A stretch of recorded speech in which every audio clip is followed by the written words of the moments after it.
President Donald ট্রাম্পের আরোপ করা শুল্ক স্থগিতের মার্কিন আদালতের রায় স্থগিত করা হয়েছে। আপাতত শুল্ক আবার চালু করেছে মার্কিন ফেডারেল আপিল আদালত। এই সিদ্ধান্তকে স্বাগত জানিয়েছে হোয়াইট হাউস। একদিনের ব্যবধানে বদলে গেল মার্কিন প্রেসিডেন্ট ডোনাল্ড ট্রাম্পের শুল্ক নিয়ে যুক্তরাষ্ট্রের আন্তর্জাতিক বাণিজ্য আদালতের রায়। বৃহস্পতিবার আন্তর্জাতিক বাণিজ্য আদালত ট্রাম্পের শুল্ক আদেশকে ক্ষমতা বহির্ভূত ঘোষণা করার একদিন পরই সেই আদেশ স্থগিত করে ফেডারেল আপিল আদালত জানায় আপাতত শুল্ক চালু থাকবে।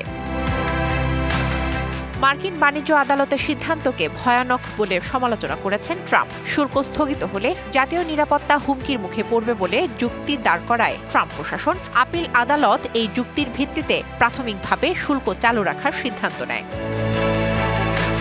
ফেডারেল আদালতের এই পদক্ষেপকে স্বাগত জানিয়েছে হোয়াইট হাউস। শুল্ক মামলায় হেরে গেলেও অন্য পথ খোঁজা হবে বলে জানিয়েছেন যুক্তরাষ্ট্রের বাণিজ্য উপদেষ্টা।